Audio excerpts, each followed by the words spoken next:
sa kabilang side naman. Pero for James Pangs, parang hindi naman problema yon kasi he can play either. May mga Leo mode pa nga siyang nilalabas. There goes the Uranus and the Zojin. For Team Falcons, mas gusto nila dito na ma-maximize nila yung DOT and even yung panggugulo ng isang Uranus. Yeah, we don't even know if that's gonna be jungle or XP para kay Fertz. But all we know is yung YSS potential ay nasa side ng AP Bren. It's a good catch from Team Falcons. Even though hindi nila makuha yung YSS kasi nag-exist yung Kalea sa blue side, they stole actually the Uranus from AP Bren. Pero tulad sinabi ni Joshi kanina, may mga mid lane matchup pa na pwedeng ibang panalo dito. Yung AP Bren, nandiyan yung Kagura, nandiyan yung Farsa. Maybe we see both. Shizu talaga, men. Ilalabas pa rin niya yung kanyang karin. There goes the Farsa.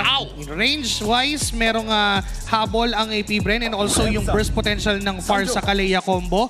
That's good enough. Pero maaga din yung sagot ni Coach Trevor with that Hayabusa. Easy access doon sa backlines. Pwede niyang shadowan lang yung Farsa, force yung wings by wings, so even yung Harith, kaya niyang sabayan when it comes to damage output. Now what's left for them is to ban out some heroes for the XP lane to the side of AP Bren. Possible yung lapo-lapo na sila mismo magtanggal. And also that's CC dahil mahirap labanan ng mahirap para sa Uranus na lumaban sa CC. I highly agree, especially right now na may majority ng damage ng AP Bren dito ay magic galing dito sa kanilang Farsa at sa Harith na din. So parang gusto nila mag-hard damage XP laner tulad ng Lapu-Lapu or the CC sa puntong to. Yeah, gusto ko na batiin yung mga nanonood dyan, yung mga fans talaga ng AP Bren. Matagal ko na nakikita na sumusuporta sa team na to. Nakakatuwa kasi talagang nandoon pa rin yung suporta ng kanilang community. Even though, aminin na natin, nasa baba silang standings ngayon, hindi mo sa taghirap, pero naghihirap ngayon. Tagutom. Tagutom ang dalawang teams. Pero may mga fans Gusto ko lang mag-cast! Gusto ko lang naman mag-cast. Ayun Sasabihin ko lang dapat. Pero ito sabihin ko dito. Hybrid din yung fans eh. May mga fans ng AP Bren na fans ng Falcons and vice versa. Well, hindi naman natin sila masisisi kasi it once become nanggaling yung mga galing sa Falcons doon sa kupunan ng AP Bren dati, but that was history. Pero the Hylos ban from Coach Jeff, ayaw nila ng someone na kayang kumounter doon sa Zaman Force ng isang Harith. I mean, ayaw nilang mas slow down yung mabilis nga na gusto nila from that Harith. Meanwhile, for Team Falcons, nandyan pa rin yung CC na pwedeng iban. Hindi pa din yung tinatanggal, pero might as well be the most probable XP lane na tatanggalin ng Team Falcons. And for Coach Jeff, pwedeng isa sa tanggalin ay isa sa mga heroes ni Super Marco, Moskov. Maybe. There goes a CC ban. Right on point for Team Falcons. Tinanggal nila yung heroes dito for AP Bren that are viable against this lineup. Nakakaasar din yan kapag Hayabusa ka. True. Pag natali ka sa tabi ng kahit sino, di ka makaka-shadow back. For AP Bren, again, nandyan yung Moskov dito ni Super Marcos, Josh has mentioned. Siguro, yun na lang din yung natirang magandang gold lane matchup. So, tumataas yung pitch ng boses ko, no? Kaya nga eh. Unless they're gonna go for a carry. I mean, decent naman yung matchup. And might as well that would remove yung sustain factor para dito sa side ng AP Bren. Wow, totoo ba ito? Xnova is still currently ranked #1 as a player with the highest unique heroes in MDLPH history, the global ban buff. 27. Alam mo, men, pinakamaraming heroes used sa MPL Philippines. If I'm not mistaken, it's around 13. Parang si Chuck no ata yung may hawak record na yun. Okay, pero si Xnova kasi nagpo-pull off yan ng... Bawal kasi umulit dun eh. Yun nga, bawal umulit. Wala kang choice eh. 27 na roamer? I can name some Minotaur, Kufra, Khalid, Kalea, Matilda, Graf. I mean, a lot. Pero sa suggestions nga ng ML na roamers, parang kulang yun eh. Kulang yung nakalaki sa tank, men. may pseudo tank siyang ginamit o di kaya utility at all. Pero, surprisingly, AP Bren would ban out Agatot Katsa. I mean, they are ready for that Moskov coming from Super Marco. Grok is an option. Wow. Okay. Interesting. Ubusan ng XP dito para sa AP Bren at sa Falcons naman, kuhanan lang course nila. XP lane and jungle ang nawawala for AP Bren. They can go with a Lucas. I mean, James Pangs. Comfort niya ang Lucas every single time. Please no. Kaso nga lang, when you value it, parang hindi mo ma-maximize yung Lucas knowing na you have the Zoshin to the side of Team Falcons. Might as well get an assassin. What about Joy? Kahit may Hayabusa, I feel like it's okay. Whoa! Let's go! And then utility jungle? Fredrin? Fredrin. There you go. Lord J.M. Benedetta, men. Mr. 50-50. Sarap pag analyst table talaga. Gets na gets lahat. So dito na nga, ito na yung damage XP na sinasabi natin, yung Benedetta niya. And of course, for control, kailangan pa rin ng frontline dito. Hindi pwedeng kalaya lang, they go for the Frederick. I mean, they could go for another route na hybrid pa din naman yung Benedetta. They would really rely their damage output doon sa Harit and that Farsa. But for Ogwen, a Grok is an option. Well, pwede yung i-cancel yung Farsa. Considerable din para sa isang Harit na umiiwas doon sa possible Tectonic Charge combo. Or they can go for Kufra, Minotaur even. Yeah. Kahit nga utility support honestly. Matilda. They go for the Grok. Yeah. Pero classic approach, may pang-cancel nga ng Fred Airstrike, tulad na sabi mo, and then it's also a decent answer against sa Fredrin. Kasi kahit sabihin natin si Fredrin ay naglalakad na crowd control, si Grok ay naglalakad na crowd immunity. So, Tama naman. medyo nag-counteran yung dalawa. And yun sa countera na yun, obviously, one will go above the other. So, pipili ka na lang. May lalamang. Depende sa timing. Oo. Depende lang sa timing and when the teams decide na kailangan na, it's go time. Let's go take this fight. So, sa ngayon, again, we are on the game number 1 draft. It's almost upon us. May mga nakalabang ba? What do you guys think? Well, for AP Ben, I think they got the advantage knowing na ang dami nilang variants kung paano sila mag-i-initiate ng laban. It could be the Fredrin, it could even be the Kalea, or even be the Benedetta to bait out resources from the side of Team Falcons. But for Team Falcons naman, they would rely on the setup mainly for this Grok knowing na naka-Uranus si Ferds. So, technically, ang gagawin lang ni Ferds dito, dive to the back lane, bigyan lang ng ilang factor yung Harit at yung Farsa. Yan, balik tayo sa Land of Dawn. Dito tayo magkakaalaman. Interestingly, Benedetta coming back into the XP lane. Definitely needed para dito sa AP Brand. Pero syempre, ang Falcons may sagot din naman. Going into it, seeing that mid duo. Ito, focus natin kanina dito sa keys to victory natin. This mid and roam duo. Where are they gonna go? I'm a big fan of Kalea +1 always. Nandyan yung advantage of Search of Life. Meron ka pang fast clear. It's kind of hard to poke anybody in the mid kapag may kasamang Kalea, tapos dagdag mo pa dyan yung mobility ng Farsa. So I really like this duo mid mula sa AP Brand. Sobrang taas ng aggression factor considering na mabilis din talaga yung ikot ng AP Bren, knowing na they have the Farsa nga and the Benedetta. Diba? So parang ito yung isang version ng Khalid na may passive agad siya na mabilis siyang nakakapunta, mabilis siyang nakakaikot. And yun yung idea ng AP Bren eh. Lalo sa game na to eh. Yeah, kung may Uranus kang katapat, I mean, iwanan mo sa lane. Oh, interesting. Ginagamit yung yung pader pang block ng wave para ma-freeze yung gold lane. Maganda freeze yun, honestly, and not to mention, syempre, busy yung Kalea dun sa gitna eh. They're not gonna be able to answer on top side. What? And yung bot side naman, para dito sa Falcons, ang kailangan nilang sagutin. In all-time NDLPH assist. Wow, interesting rankings dito. Third si X-Nova and si Ferds naman ay pang 6. Diba? Out of the same team. 6. Grabe ka naman, Perds. Sana'y pagpalain ka. Pagpalain ka sana. Sana may blessing na dumating sa'yo. Pero ang haptinong haptinong Ben. Kaya nga eh, kanina pa nasasaktan yung Yura doon and imbes na iwanan niya sa lane, pinipilit niya na dito ka lang sa lane na hindi siya makasama to sa ibang members. Now, James Pangs though, Amang daan lang sa may baba, kuha ng crab para maka-secure ng early advantage on the XP. Early rotations mula dito sa AP Pren. And this is the advantage of having a damage XP. Mas mabilis na mag-clear pero mas mainit ang dugo nila kay Ferd. Sabi nila, sinabihan kami ni X-Nova, talawan daw namin si Ferd para di makapanggulo sa pagong. In fairness, bawal siya mag-cut kasi he's gonna be so busy dealing with the lane. Tapos ngayon, pinapaligiran pa siya ng AP Brand members. Ito na yata yung pwede nilang gawing simulain. Turtle advantage para sa AP Brand. Yeah, damo mo experience pero sa X-Nova tumulong na rito. Wala pa namang title strike however.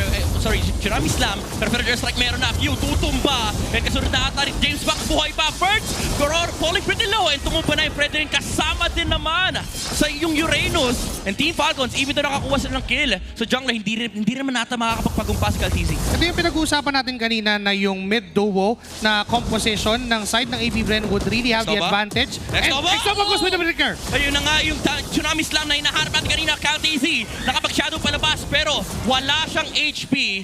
Tumatakbo dito yung Hayabusa pero aabot din naman si Aqua. Tutumba si Kyle TZ and hindi pa tapos si Lord JM. Minahabol niya pa dito si Ogwen and si James Pangs pa ang makakakuha ng pagong. Ramdam mo yung hirap gumalaw pag isang Hayabusa tapos merong Kalea sa harapan.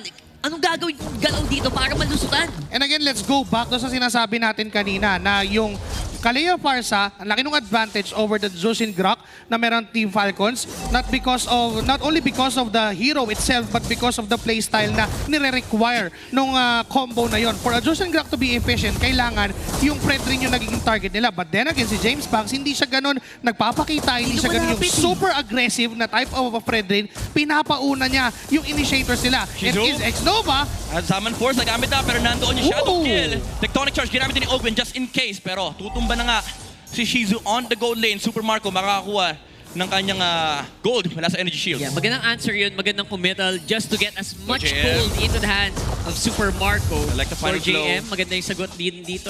Making sure na may info siya dun sa gitna. X-Nova daw, nakatingin dito sa may middle lane. They can find a potential pick-off here. Naka-ready yung Tsunami Slam mula sa kanya. Pero they will disengage James Banks. Mag-clear lang ng mga jungle camps. Pero si Forts dito, nanggugulo na naman. hindi na naman naghihiwalay si X-Nova at si Aqua. Nag-aabang sila ng potential na dadaan doon sa may left side ng river dahil gusto nila na gawin agad yung 1-2 punch ng isang Kalea Farsa combo. Meanwhile, for Team Falcons, maganda nga yung na-pick off nila ang isang Shizu doon sa gold lane. Kapag di nila kayang ipanalo yung team fight, might as well make off na lang and get use of that Hayabusa na pinag-usapan din natin kanina na kaya namang patayin ng isang Harit. Parang yun naman ang plano nila. Dito sa taas, X-Nova and Shizu makakaharap. Owen and Fume, malapit na Tectonic Charge! And si X-Nova rito, ginamit pa yung Tsunami Slam para maibalik si Owen sa torre. Flicker out mula sa ground. Nandoon yung Earth Strike.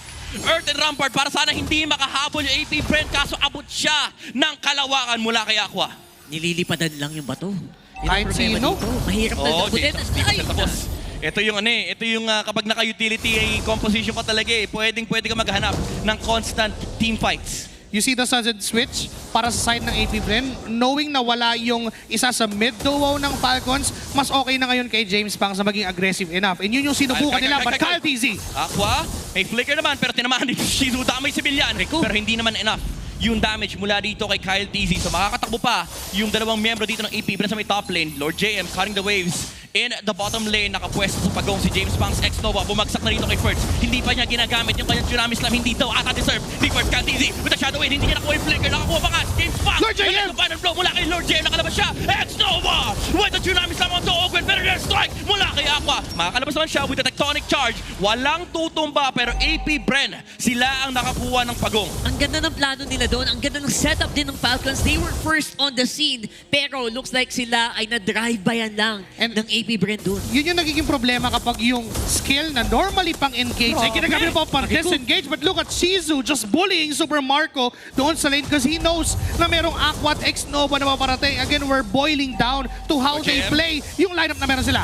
Electrify yung I4 na ginamit pero enough yung damage, yung Shadow Kill with the Retribution para mapatay si Lord JM on the bottom side. Pero James Banks pressuring mid lane here. Nandoon yung Earthen Rampart pero nandun din naman yung Predator Strike mula dito kay Aqua. Magbubuhay pa si James Banks. Naka-dash away pa! Una pa, thank you pa yata si Aqua doon. Fertz? Wow, may shield sa harapan ko. And now si Fertz trying to go for the assist. Pero looks like mapa-atras muna ang AP Brent dahil doon. Pero dahil kasi wala siyang magawa at all bukod sa bumabad lang ng bumabad, hindi siya yung tipo ng kayang pumatay din na XP lane ng ganun kabilis. Hindi niya ganun na-intercept yung pag-back away ng mga members ng AP Brent, thus giving a lot of space and even advantage para sa side nila. Kaso nga lang, hindi naman din ganun kalaki. It's just around 600. Kaya naman bawiin with the clash. And yun yung pinakamahalaga for Team Falcons. They cannot fight until now, pero mamaya, kaya naman nilang pumalag when time comes na may item na itong Super Marco and even Kyle TZ. Yung maganda dito, it feels like meron silang balance lang na ginagawa dito kahit na may mga lumalamang naman sa team fighting and sa objectives. It feels like the goal is just keeping them close. Yeah. So right now, ang naghahanap tayo dito is an opening probably Saba. on the next turtle. Pero sa taas ang target nila. Ayaw gamitin yung Tsunami Slam pero nagamit na yung Purify mula dito kay Fertz pero nandoon din naman yung Zaman Force mula kay Shizu. Tutumba ba yung Uranus? Yes! He will! And AP Bren finds a kill on top lane pero nakapwesto yung Team Falcons dito sa may bandang ibaba. Naka-ready yung pagong, nakatitig si Lord JM at si James Banks. Retrihan malalaban to mula kay Kyle TZ at pati na rin kay James pero nakahabol na si X-Nova at pati na rin si Aqua. Seal 4v5 yan, mula kay Ogen dito sa may bandang ibaba. X-Nova, nakita niya rito yung bato ni Ogen. Nandoon yung Tectonic Charge pero flicker out naman siya. Zaman Force mula kay Shizu. Hinahabol si Pew. James Banks nakuha yung pagong and wala na magawa yung team fights dito makbuha. At kay TZ pero siya pa yung tutumba. Pero there's flicker mula kay Aqua. Tumumpa si Pew. Flicker out mula kay Ogwen pero hinahabol pa sila. Buhay pa si si Ogwen, pero lipat kagad ng lanes ang AP Bren. We're seeing the advantage na kuha natin dito with this Fredrin. Talagang on point. Parang si Sensui lang kagabi. Yun naman talaga yung idea kapag nag-run ka ng isang utility jungle. Hahawakan mo yung objective, then pag may dumating at pumasok from the side of Team Falcons, bigla kayong magto-turn at kukunin nyo na lang yung kill. And that's what happened. After a kill, bigla na lang nag-shift bigla si itong si James Punks na okay, kaya na bahala dyan, objective na ako, they got that turtle, and even the post-objective team fight, sila din yung nanalo dahil kayang humabol ng mga members ng AP Bren. Grabe, ang hirap ng skirmish for Team Falcons kasi medyo mababaliw ka sa pwesto ni Xnova. Kahit si Ogwen hindi na siya sure kung siya ba yung bibigyan o hindi. Kasi minsan, alam mo yung parang magsaset shots, bigla siyang iaangat ni Xnova. So may konting Ilang factor, delay. Oo, may konting doubt sa initiations dito ng Team Falcons. And si Kyle TZ, pinilit na kanina Shadow Kill kasi hindi siya nakalabas sa crowd control ni James Punks. Technically, it's a lot of pressure para kay Xnova kasi most of the time, si Ogwen in crowd control immune. So, honestly, it's surprising na nagawa niya. Pero look at that. That's the second time.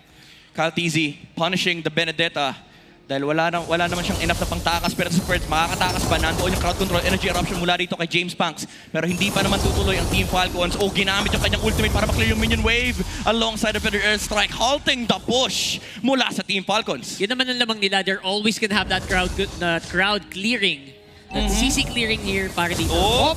First! Naiwan na naman! Energy Eruption, Purify! Pero nandoon si Ramislam, yun lang, medyo bitin. Yung duration dito, umabot pa yung CC immunity nung Purify. Medyo weird yung timing mula dito kay Xnova. Pero walang Purify dito. Si First, alam niya ng AP Bren. Ogwen, naghahanap ng possible tectonic charge. Kyle TZ finding the backline! With the shadow kill, taking down Aqua! James Punks, baka pa yung crystallized energy, pero sapat pa yung kanyang sustain. Shizu with the Zaman Force, taking down View! Tumumba rin naman si Xnova at pati na rin si James Punks, pero lumalabong pa yung Harit. Wala nga lang sa Zaman Force, however. Super Marco, nagkahabol. Lord JM nakasuporta. Makakatakbo sila. But Team Falcons winning that fight. Naramdaman natin bigla yung power spike dito ng Falcons. Yes, dahil dun sa early game advantage na meron ng AP Bren, hindi nila nahawakan si Super Marco. Freely pa din at mabubuhay pa din naman siya, di siya namamatay. But Lord JM will try. 50-50 na naman ba dito? May Red 3, yun lang. May Shadow pa and Shadow Kill. Eye for an eye makakatakas. Pati na lang sa Green Cap para makabuhay, makaligtas. And the final blow para makatakas. Mula kay Ferds. Flicker mula kay Aqua. Hinahabol nila dito yung Uranus. Gusto nilang patayin si Ferds. Kaso napakakunat. Sabi ni Ferds, bakal ako. Xnova, tatalon. Pero wala na siyang aabutan doon at the process. Nandiyan naman sa Ogwen. Tectonic charge! Mula dito kay Ogwen. Shadow as well. Mula kay Kyle TZ. Kumagat dito sa AP Bren. Pero di pa sila pumapasok. Xnova makakalabas however na-expend yung Zaman Force. Pero nakalabas pa rin ang Team Falcons. The good thing for Team Falcons is that nabuo na nila yung mga items na kailangan nila. It is also way past the Skypiercer timing, but then again, we're talking about Super Marco na hindi pa nga namamatay. Kahit pa walang stocks yung Skypiercer niya kanina, but ngayon nagkaroon na because of those skills na nakuha niya doon sa prior skirmish, nagkakaroon na ngayon ng fighting power ang Team Falcons. And not just that, when the clash turns out to be an extended team fight, doon na nagmamaterialize yung Zeus and even yung Grok and even yung Uranus na magmumula from Team Falcons. Oo, kasi parang kailangan lang tangkihin yung Zaman Force ni Shizu, makalabas lang ng Feathered Airstrike. And sa last team fight, ang unfortunate for AP Bren, una pang tumumba si Aqua. Kyle TZ finding that snipe onto the mage of AP Bren started that team fight well for Team Falcons.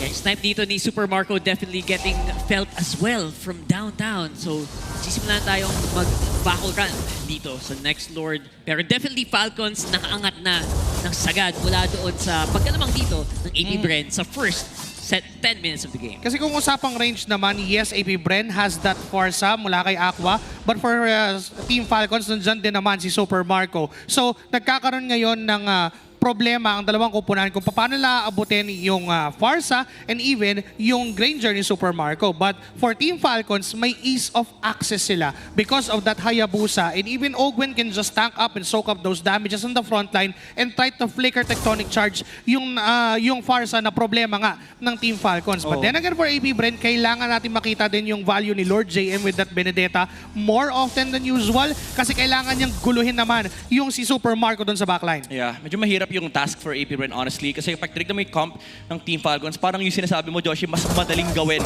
para sa Team Falcons. Kasi kumpleto sila eh. May bakal tsaka bato eh.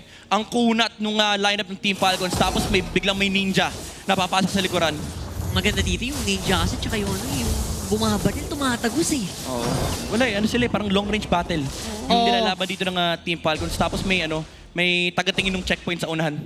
Yeah. Ang tagatingin ng side ng Falcons would be Ogwen and even Ferds. Sa AP Bren, si James Punks yun. And isa si James Punks sa mga hindi pwedeng mamatay during the objective team fights. Kasi habang na yung retry. Lord JM na naman, inabot ng shadow kill.